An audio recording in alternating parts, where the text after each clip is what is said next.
อគុណសម្រាប់ការអញ្ជើញមកកាន់ផ្ទះនាងខ្ញុំអាដាសូមជម្រាបសួរចា Hi guys how are you today អាដា welcome back ថ្ងៃនេះនាងខ្ញុំមានម្ហូបពិសេសគឺបង្គារំមីចាជាមុខម្ហូបដែលយើងអាចញ៉ាំជាអាហារពេលក៏បានញ៉ាំជាអាហារសម្រន់ក៏បានដែរណាបងប្អូនជាមុខម្ហូបដែលមានរសជាតិស្រួយឆ្ងាញ់ហើយមានវិធីចម្អិនងាយស្រួលមែនតើចាប្រសិនបើបងប្អូនណាទស្សនាវីដេអូជាមួយនឹងខ្ញុំដល់ចប់នឹងបានឃើញនៅវិធីចម្អិនងាយៗហើយលឿនរហ័សទៀតផងតែកុំភ្លេចជួយ like ជួយ share និងជួយ subscribe channel នាងខ្ញុំផងណាសម្រាប់គ្រឿងផ្សំរបស់នាងខ្ញុំគឺមានបង្គាចំនួន1គីឡូក្រាមចាសម្រាប់ថ្ងៃនេះដែរគឺនាងខ្ញុំយកបង្គានេះមកចម្អិនជាអាហារសម្រន់សម្រាប់កូនៗណាហើយចំណុចដែលពិបាកក្នុងការចម្អិនមុខម្ហូបមួយនេះបងប្អូនគឺការរើសយកប្រភេទមីដើម្បីមករុំជាមួយនឹងបង្គាចាសម្រាប់មីដែលនាងខ្ញុំកាន់នេះគឺជាមីស្រស់ចាគឺយើងត្រូវប្រើប្រភេទមីស្រស់ហើយរាងទន់យើងមិនអាចយកមីក្រៀមចានេះគឺជាប្រភេទមីក្រៀមបងប្អូនយកមករុំបានទេទោះបីជាយើងយកមីនេះទៅស្រោះទឹកឲ្យរីកក្តោយចាគឺវានឹងធ្វើឲ្យមីនេះគឺដាច់មិនអាចរុំបានណាចា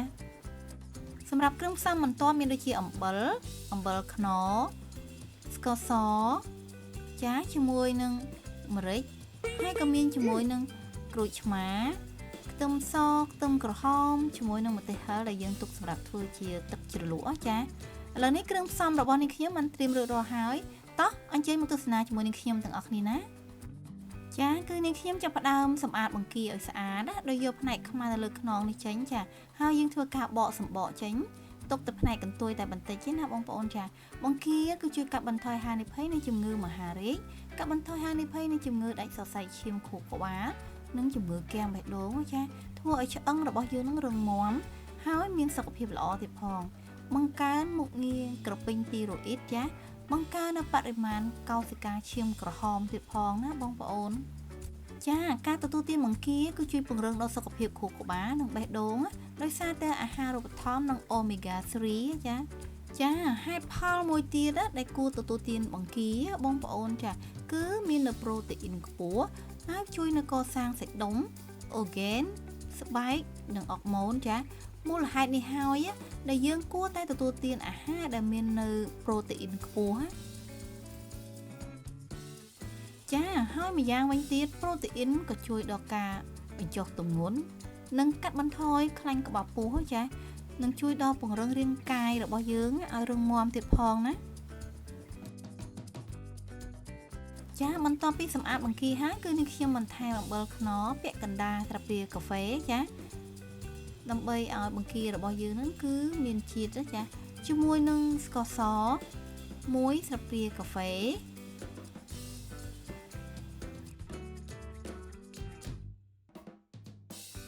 ជាមួយនឹងម្រេចចុងស្លាបព្រាកាហ្វេបងប្អូន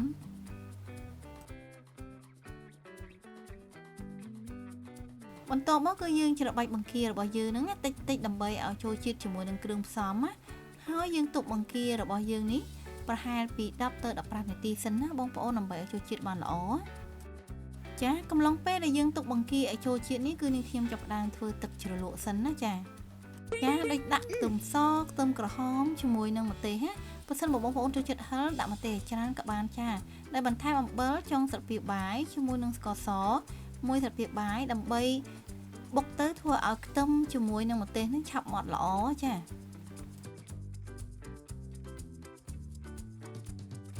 បន្ទាប់ពីបុកម៉ត់ហើយគឺយើងដួសដាក់ចានរួចហើយគឺនាងខ្ញុំបន្ថែមជាមួយនឹងស្ករសពាក់កណ្ដាលស្លាបព្រាបាយទៀតចាបន្ទាប់មកគឺយើងបន្ថែមជាមួយនឹងក្រូចឆ្មាបងប្អូនចាសម្រាប់ក្រូចឆ្មានេះដែរគឺយើងបន្ថែមឲ្យរាងជូរបន្តិចចាព្រោះទឹកជ្រលក់របស់យើងត្រូវការរសជាតិប្រៃជូរផ្អែមចារួចហើយយើងធ្វើការច្របល់ចូលគ្នាជាការស្រេចតែម្ដងសម្រាប់រសជាតិទឹកជ្រលក់នេះបងប្អូនអាចបន្ថែមបន្ថយទៅតាមចំណង់ចំណូលចិត្តបានណាចាហើយសម្រាប់ទឹកជ្រលក់មួយទៀតបងប្អូនដែលកូននេះខ្ញុំចូលចិត្តដូចគ្នាគឺទឹកប៉េងប៉ោះនេះឯងចាគឺងាយស្រួលមែនតើចាគ្រាន់តែចាក់ដាក់ចានរួចជាស្រេចតែម្ដងចា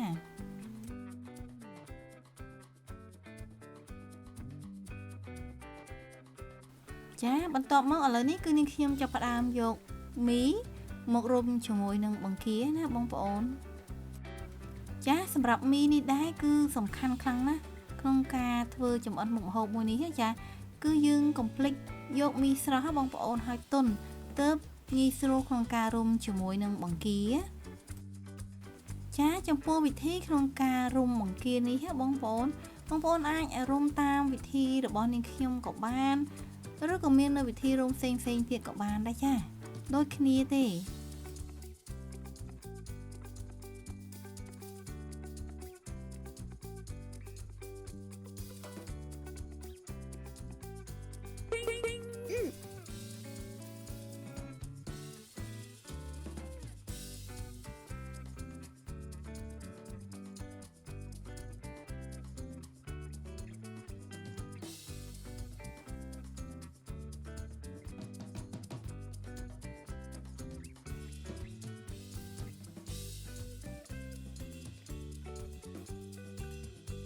ចាសម្រាប់មីនេះដែរគឺបងប្អូនចង់រុំ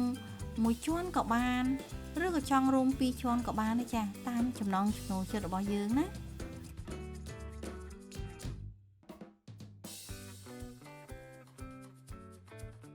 ចាហើយបងប្អូនណាចង់រុំជាមួយមីប្រភេទមូលបែបនេះក៏បានចាឬក៏បងប្អូនចង់រុំជាមួយមីប្រភេទដែលតំប៉ែតបែបនេះក៏បានដែរណាបងប្អូនចាំមីដែលតំប៉ែតបែបនេះណាគឺអាចជ្រើសរើសយកមករុំបានតាមចំណង់ចំណូលចិត្តណា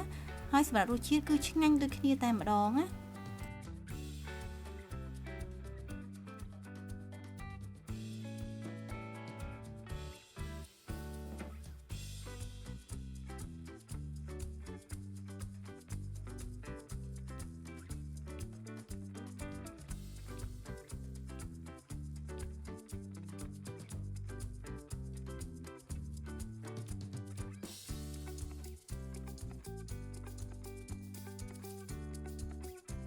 ចាបន្ទាប់មកគឺនាងខ្ញុំដាក់ខ្ទះដាក់ប្រេងឆាឲ្យក្តៅបងប្អូនសម្រាប់ភ្លើងគឺយើងត្រូវបន្ថយប្រើតែពាក់កណ្ដាលទេចា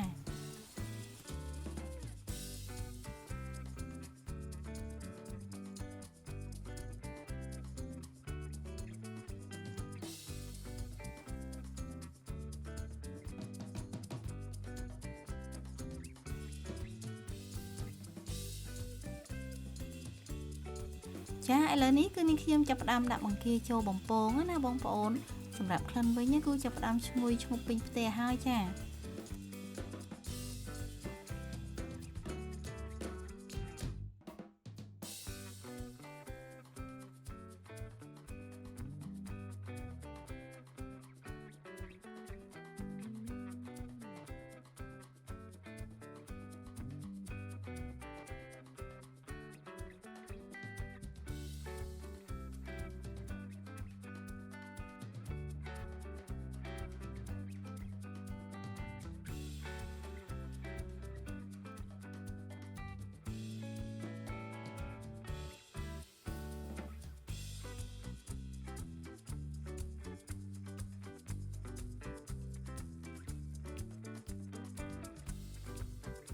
ចាឥឡូវនេះបង្គារបស់នាងខ្ញុំគឺឆ្អិនហើយបងប្អូនចាសម្រាប់ពណ៌វិញ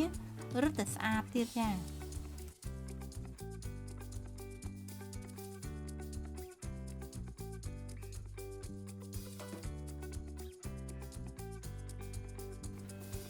ចាឥឡូវនេះខ្ញុំចាប់ផ្ដើមស្រង់បង្គារបស់យើងនឹងដើម្បីឲ្យសម្រស់ជាតិប្រេងឆារបស់យើងសិនណាចាហើយសម្រាប់ក្លិនវិញគឺឈ្ងុយខ្លាំងមែនតើណាបងប្អូន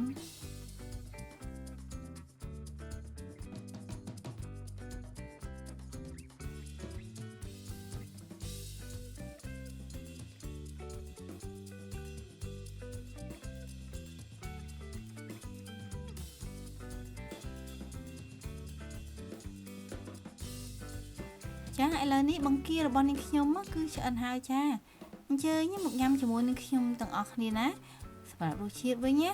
គឺឆ្ងាញ់មានក្លិនឈ្ងុយហើយស្រួយស្រាប់តែម្ដងបងប្អូនហើយកុំភ្លេចសាកល្បងចម្អិនញ៉ាំទាំងអស់គ្នាណា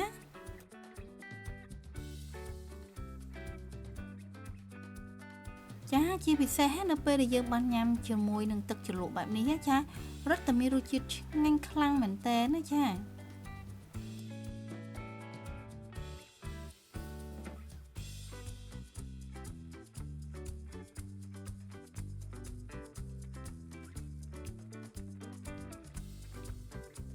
ចាបើញ៉ាំជាមួយនឹងទឹកប៉េងប៉ោះនេះក៏ឆ្ងាញ់មួយយ៉ាងម្នាក់ដែរណាបងប្អូន